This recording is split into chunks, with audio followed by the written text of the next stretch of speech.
Welcome to your daily dose of hope. I'm Phyllis, and I'm glad you're here.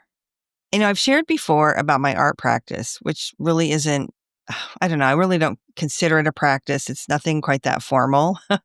I essentially have started enjoying creating collages, and I make those out of papers that I've painted or doodled on, or I've stamped, or a combination of all of the above. And that got me looking at videos about junk journals and art journals. I will share my two favorite YouTube channels for that on the show notes for this if that's something that you want to explore. And I hope you do, because art journaling isn't about being an artist, which is the greatest part because I don't feel like I'm super artsy, but it is about giving your inner world a place to breathe. So when you can open a blank page, you're not trying to make something perfect. You're just making something true, something that you just feel like doing in the moment. Painting a swirl of color or tearing up pieces of paper and then pasting them down or writing in messy lines of words. It all becomes a record of how you feel or how you felt in that particular moment.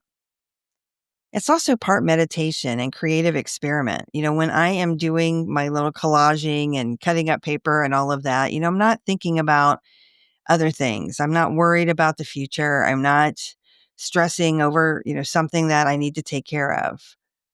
It gives me the chance to just focus on something else. And it's a space where my thoughts and emotions and imagination can kind of meet in a really good way without judgment or rules. And it took me a little while because I really wanted to judge what I was doing based on what I would see artists doing in the videos that I watched. And I finally just decided, it doesn't matter. Nobody has to see what I create. It doesn't have to look like what somebody else does. The benefit of actually doing it and enjoying doing it is really the whole point. Some days you can just fill your pages up with color and movement, or give yourself a chance to just try out new things because it's all enough. Art journaling shows us that creativity doesn't have to be pretty to be powerful or helpful. It's not about outcomes. It's about expression. So I hope you grab a notebook or glue stick or whatever art supplies you already have nearby. It doesn't have to be like, use the magic markers you have or the kids' crayons. Start anywhere and let intuition lead you, because when you make space for art, you're really making space for yourself. This podcast is part of the Sound Advice FM network. Sound Advice FM, women's voices amplified.